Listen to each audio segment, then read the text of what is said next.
Monsieur Weber. Nous sommes heureux de vous accueillir en classe pour la balade Mélinois. Qu'est-ce qui vous a donné envie de travailler dans le domaine de l'infographie? Alors d'abord bonjour à tous et à toutes. Ce qui m'a donné l'envie de travailler dans l'infographie, c'est la possibilité de réunir mes deux passions, donc, à savoir le dessin, puisque l'infographie c'est du dessin, mais avec un outil particulier qui est l'ordinateur. Et comme c'est ma deuxième passion de travailler sur l'ordinateur, ou en tout cas tout ce qui est moderne et actuel, ça me permet d'allier mes deux passions que sont donc l'ordinateur et le dessin. En quoi consiste votre métier? Mon métier consiste à essayer de faire des visuels. Donc, le visuel, c'est vraiment tout ce qu'on entend par vision, mais qui concerne le dessin évidemment. Donc c'est assez vaste parce que l'infographie, si on réfléchit bien, on en a partout autour de nous. Les affiches publicitaires, il y a un infographiste qui à un moment donné va travailler dessus, même s'il n'est pas le seul intervenant, il y aura un infographiste qui va travailler dessus, les jeux vidéo, la télévision, par exemple les génériques de télévision, toute publicité quelle qu'elle soit, les livres, les prospectus, les logos, les modèles même de visuels que tu as même par exemple sur ton sweatshirt ou sur tous les t-shirts, etc. Si on regarde autour de soi, en fait, il y a de l'infographie partout, les enseignes lumineuses pour les magasins, les cartes de visite, c'est très très très vaste. Et êtes-vous toujours face à un ordinateur? Non, et d'ailleurs heureusement, parce que je n'aimerais pas être tout le temps devant un ordinateur, puisque, comme je le disais tout à l'heure, l'autre de mes passions, et la première passion, c'est d'abord le dessin, et on peut bien sûr créer quelque chose en ne faisant que de l'ordinateur, mais par expérience, et d'ailleurs c'est ce que j'enseigne à mes étudiants, quand on veut aller vite, quand on veut être efficace, et surtout quand on veut rester soi-même et naturel, on passe d'abord par le papier, d'abord des avant-projets et des croquis sur papier, et ensuite on le scanne, ou en tout cas on passe après dans une deuxième étape sur l'ordinateur, ce qui, je vais dire, représente grosso modo 70% du temps de l'infographiste, c'est sur l'ordinateur. Mais je serais triste si ce n'était que de l'ordinateur, parce que j'ai besoin de mon crayon, j'ai besoin du papier, j'ai besoin de voir des expositions, j'ai besoin de sortir, de voir des choses, on a besoin de se documenter énormément. De quel matériel doit-on disposer pour pratiquer l'infographie?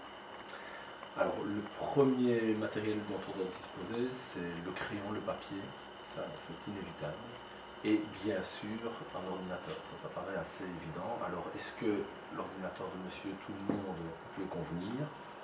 Tout dépend de la nature du travail qu'on fait. Donc si on veut faire un petit travail de mise en page pour un cours ou que sais-je, une petite affiche, on peut très bien se servir d'un ordinateur actuel que monsieur tout le monde a. Quand on dit monsieur tout le monde, c'est les ordinateurs les plus classiques.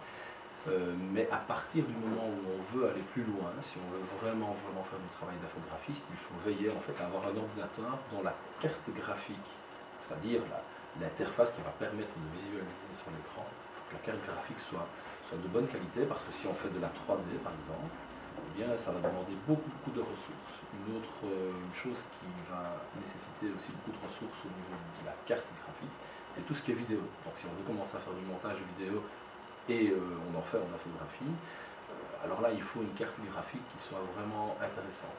Et comme toujours, si on a besoin d'une grosse carte graphique et donc beaucoup de ressources, on a aussi besoin de stocker ça. Et on stocke ça sur disque dur, donc il faut des disques durs de grande capacité.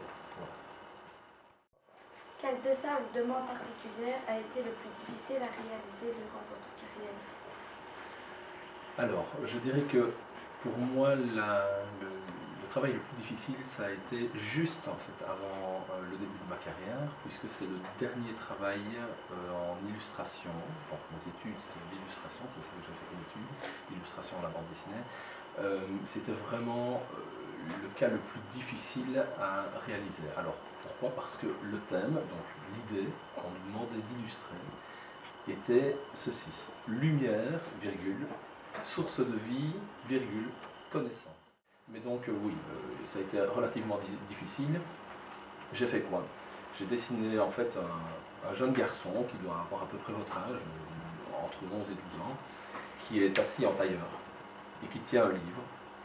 Et s'est plongé dans une atmosphère très sombre, légèrement bleutée, et on voit juste une espèce de puits de lumière qui vient et qui l'éclaire, juste le petit garçon qui est là en train de lire.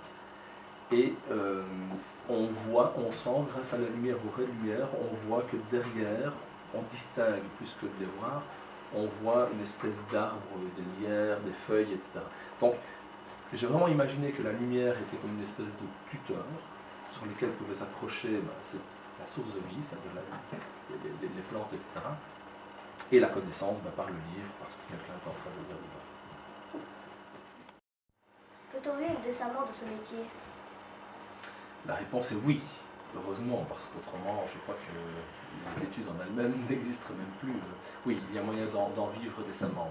Il y a plusieurs possibilités, évidemment. Soit on travaille pour une agence, alors ça peut être une agence de publicité, ça peut être pour beaucoup de choses différentes. Donc à ce moment-là, on est ce qu'on appelle employé. Dans un autre métier, on a un contrat à durée déterminée ou à déterminer, ça dépend un petit peu de la nature du travail qu'on fait. Ça, c'est une possibilité. Il n'y a pas beaucoup de place si on se réfère à ce genre d'activité en tant qu'employé. Ce qui arrive souvent, on travaille ce qu'on appelle en freelance. Alors, c'est un mot, ça vient de l'anglais, freelance, donc libre lancement, quelque part. L'idée est la suivante, c'est que on a besoin de toi pour une commande particulière, et donc on va venir te trouver, on va te dire, ok, très bien, nous on a besoin de quelqu'un qui a tes capacités, on a besoin de faire tel travail spécifique, et on va te demander de le faire en tant qu'employé pendant un certain temps, et puis au moment où le travail est fini, on rediscute, est-ce qu'on a encore besoin de toi ou pas. Donc ça c'est du freelance. Quelque part en fait c'est un petit peu le même métier qu'un indépendant, sauf qu'on va travailler pour un patron régulier. Et ensuite, la troisième possibilité, c'est d'être réellement indépendant. Donc, comme tout autre indépendant, on va essayer de se trouver le travail soi-même, bon, avec toutes les difficultés que ça comporte, mais aussi toute la liberté que ça donne. Donc, on peut être vraiment son propre patron, ça pose certaines difficultés évidemment, voilà. Mais je dirais que c'est comme pour tous les métiers, si on est passionné par ce qu'on fait, les difficultés, on va passer au-dessus des difficultés beaucoup plus facilement, parce que si on est passionné et qu'on aime ce qu'on fait, voilà.